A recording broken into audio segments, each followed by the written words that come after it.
My wife and I recently moved to a new residence and decided to throw a housewarming party for our friends and family. We ordered food and drinks, and the party was well attended. We had fun, listened to music, and socialized. My spouse has a friend from her past that I admired back in my high school days. Unfortunately, I was not her favorite as she rejected my advances early on. Over time, I realized that my feelings had faded.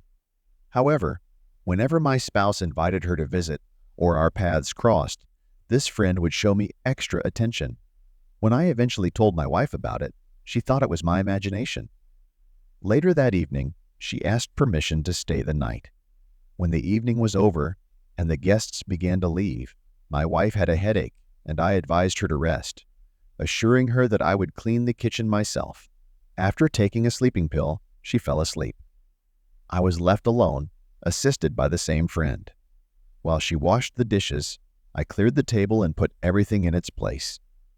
Sarah, a friend of my wife's, asked how I felt about starting a relationship with her. I replied that she was a fool for asking such questions without realizing the obvious.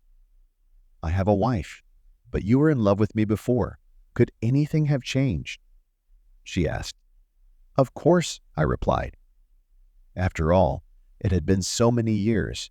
How could she not realize that I couldn't possibly like her anymore? After finishing cleaning up in the kitchen, we dispersed to our rooms. Sarah asked me to walk her to the bathroom, and I agreed, then went back to the kitchen to turn off the light. As I walked down the hallway, I noticed the bathroom door was ajar, and the light was on. Looking inside, I saw that Sarah wasn't dressed. I looked away and advised her to close the door, but she reached for me. Taking my hands in hers, she began to reassure me. There's nothing wrong with cheating, Sarah assured me. I resisted at first, but the alcohol and desire overcame me. I couldn't resist. We then proceeded to the room designated for her rest. Turning out the lights, it was quiet and peaceful. My high school dream had come true, even though I didn't want it myself. But I guess those feelings that were there came back, and I just wanted to taste the forbidden fruit. But what about my wife? I won't be able to hide the affair from her for much longer,